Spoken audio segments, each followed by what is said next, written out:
Hey guys, welcome to our YouTube channel Qtech. स्वागत है आपका हमारे यूट्यूब चैनल क्यूटेक पर। तो आज हमारा टॉपिक है रेजिस्टेंस, प्रतिरोध। तो नाम से लग रहा है बहुत छोटा टॉपिक है, सबको पता होता है कि प्रतिरोध होता क्या है, उसका काम क्या है, वगैरह वगैरह। तो आज हम क्या सीखने वाले हैं कि कुछ पॉइंट्स जो आप जानते हैं और कुछ ऐसे पॉइंट्स जो आपको परेशान करते हैं। परेशान इन द सेंस कभी कभी एक थिंकिंग आ जाती है, तो उसको देखते हैं। चलिए देखते हैं पहले रेजिस्टेंस होता क्या है। प्रतिरोध करना। तो प्रतिरोध एक वर्ड होता है जिसमें आप विरोध का आभास होता है, विरोध प्रकट करते हो आप। तो डिपेंड करता है कि आप कहाँ पे विरोध कर रहे हैं, कहाँ पे उसका अपोज कर रहे हैं। अगर आप पानी को रोक रहे हैं तो पानी का वाटर फ्लो का अपोज कर रहे हैं। लेकिन यहाँ पे बात हो रही है किसकी, इलेक्ट्रिकल रेजिस्टेंस की, यानी कि यहाँ पे आप करंट का अपोज करते हैं, करंट के फ्लो का अपोज करते हैं। ठीक है, तो आपको पता ही है क्या होता है, R equal to rho L by A. R क्या है आपका रेजिस्टेंस, रो क्या है स्पेसिफिक रेजिस्टेंस है जिसको आप बोलते हैं विशिष्ट प्रतिरोध, एल क्या है लेंथ ऑफ द वायर जो आपने यूज किया है, और ए क्या है आपका एरिया।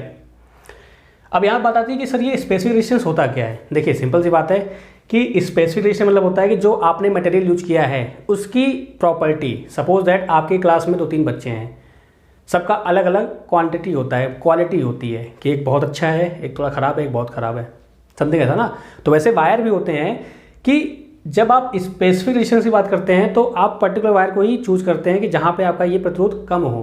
अगर ज़्यादा हो जाएगा तो दिक्कत है ना। तो इसलिए आप चाहते हैं कि जो भी मटेरियल आप लो, जैसे कॉपर हो गया, सिल्वर हो गया, इस टाइप के जो होते हैं उसमें क्या होता है स्पेसिफिक रेजिस्टेंस थोड़ा कम होता है। सिंपल सी बात है। तो ये वायर का जो आपने मटेरियल यूज किया उसकी वैल्यू होती है। ठीक है, फिर आप अगर लेंथ बढ़ाओगे तो आपका रेजिस्टेंस बढ़ेगा, लेंथ घटाओगे तो रेजिस्टेंस घट जाएगा, एरिया बढ़ाएंगे आप तो रेजिस्टेंस घट जाएगा, एरिया घटाएंगे तो रेजिस्टेंस आपका बढ़ जाएगा। आगे बात आती है resistance does not depend on voltage and current. ये लाइन बहुत इंपॉर्टेंट है। होता क्या है कि ये आपको पता तो होता है, लेकिन ये कैसे डिपेंड नहीं करता है ये हमको परेशान करता है। कि हम जानते हैं कि V इक्वल टू क्या होता है, आई आर होता है, R इक्वल टू क्या होगा, V अपॉन आई होगा। अच्छा, यहाँ पे लोग बोल देते हैं कि भैया V प्रोपोर्शनल टू आई है, प्रोपोर्शनल हटाएंगे तो R आ जाएगा, R एक कांस्टेंट है, दैट्स इट। ठीक है, मानता हूँ कि हाँ R इज कांस्टेंट, लेकिन आपको फील भी तो होना चाहिए ना। अगर यहाँ बोलूँ मैं कि V की वैल्यू आपकी 20 है, I की वैल्यू 10 है, तो आपका क्या रहेगा 2 आ जाएगा ओम। आपने वैल्यू चेंज की तो आपका R की वैल्यू चेंज हो जाएगा। नॉर्मली यही होता है ना, जब हम पढ़ते हैं खुद से तो हमको यही दिक्कत आती है। तो इसको ही दूर करना है। एक्चुअली प्रॉब्लम यही है कि इसको ही दूर करना है कि V और I पर डिपेंड क्यों नहीं करता है। ठीक है, आपको ये सिखाना है। तो उससे पहले फटाफट थोड़ा देख लेते हैं। Resistance is a material property, यानी कि रेजिस्टेंस सिर्फ और सिर्फ एक मटेरियल की प्रॉपर्टी है। रेजिस्टेंस छोड़िए आप, रेजिस्टेंस हो गया, इंडक्टर हो गया, कैपेसिटर हो गया, तीनों के तीनों ही क्या है, मटेरियल की प्रॉपर्टी हैं। ये तीनों के तीनों ना ही वोल्टेज ना ही करंट पर डिपेंड करते हैं। सबको मैं बारी बारी से डिमॉन्स्ट्रेट करके दिखाऊंगा आपको, इन द सेंस आपको प्रैक्टिकली एग्जाम्पल दूंगा जिससे आपको फील आए कि हाँ ये सच में ऐसा होता है। ठीक है, अगर सीरीज में है तो R1 plus R2 plus R3 आपका R इक्विवेलेंट होता है, पैरेलल में है तो 1 upon R equivalent equal to 1 upon R1 1 upon R2 1 upon R3। Basic सा जो फॉर्मूला होता है वो कहाँ यूज होता है, ये आप सर्किट्स जब सॉल्व करते हैं तो वहाँ पे इसको आप यूज करते हैं कि सीरीज में है तो ऐड करेंगे, पैरेलल में है तो आप ऐसे सॉल्व करेंगे। चलिए अब जो मेन मुद्दा इस वीडियो का था, बनाने का मेरा मकसद था, उस पर आते हैं कि ओम्स लॉ के अकॉर्डिंग हम जानते हैं कि V प्रोपोर्शनल टू I है, यानी कि अगर आप वोल्टेज बढ़ाएंगे तो करंट बढ़ेगा, करंट बढ़ाएंगे तो वोल्टेज बढ़ेगा। कब, जब फिजिकल कंडीशंस सेम होती हैं। चलिए भाई ठीक है, तो आपने प्रोपोर्शनलिटी हटाया, R लगा दिया तो V equal to I R हो गया। यहाँ पे दिक्कत ये आती है कि जैसे कि मैं लोग बाग जब मैं क्लास लेता था तो फिर वहाँ बच्चे पूछते थे सर कि R equal to V by I तो होता है, तो कैसे वो डिपेंड नहीं कर रहा है, मतलब फील नहीं आ रहा है। देखते हैं, मान लीजिए 2 बच्चे हैं आपके गांव में, होता है ना गांव बाग लोग बाग में इस समय खेती का माहौल चल रहा है, पानी नहीं, अभी तो गेहूं कट चुका होगा। ठीक है, तो जैसे चावल का महीना टाइम आता है, धान का महीना टाइम आता है ना, तो वहाँ पे पानी जरूरत पड़ती है। तो होता क्या है कि गाँव वगैरह में जो हमारे पड़ोस के लोग होते हैं उनमें थोड़ी सी मुठभेड़ टाइप रहती है ना, पता ही होगा, मोस्टली आपस में पड़ोसी जो होता है पानी होने के लिए लड़ाई हो जाती है, कई चीज़ें हो जाती हैं। चलिए तो एक नॉर्मल सी बात। होता क्या है कि जो बड़े लोग होते हैं वो समझदार होते हैं, उनकी लड़ाई एक अलग ढंग से होती है, लेकिन जो छोटे वाले होते हैं ना वो बहुत डेंजर होते हैं। यानी कि वो ये समझ लेते हैं कि ये मेरा दुश्मन है, भले ही पापा लोग आपस में मिल जाएं बड़े बड़े लोग, लेकिन बच्चे भाई एकदम फुल टाइट कि हाँ पंगा है तो पंगा है। चलिए तो 2 लोग हैं, एक चिंटू है एक मिंटू है। ठीक है, अब होता क्या है कि खेत में पानी की व्यवस्था की गई है, तो क्या किया भाई, मोटर लेके आए और पानी की धारा फ्लो हो रही है, सेम मोटर लेके आए भैया, 2 हॉर्स पावर का लाएंगे, 2 हॉर्स पावर का लाएंगे। और सेम पीवीसी पाइप लेके आएंगे, सेम टू सेम सब कुछ, यानी सब कुछ सेम रहा, सब कुछ, कोई दिक्कत नहीं। यानी कि आपने मोटर लगा दिया, वोल्टेज क्या होता है, सिंपली प्रेशर होता है, जो कि क्या करता है, इलेक्ट्रॉन को प्रेशराइज करता है फ्लो होने के लिए। सिंपल सी बात है, दोनों सेम है, वोल्टेज दोनों सेम है, करंट भी सेम फ्लो होगी, सब कुछ सेम है, आइडेंटिकल है।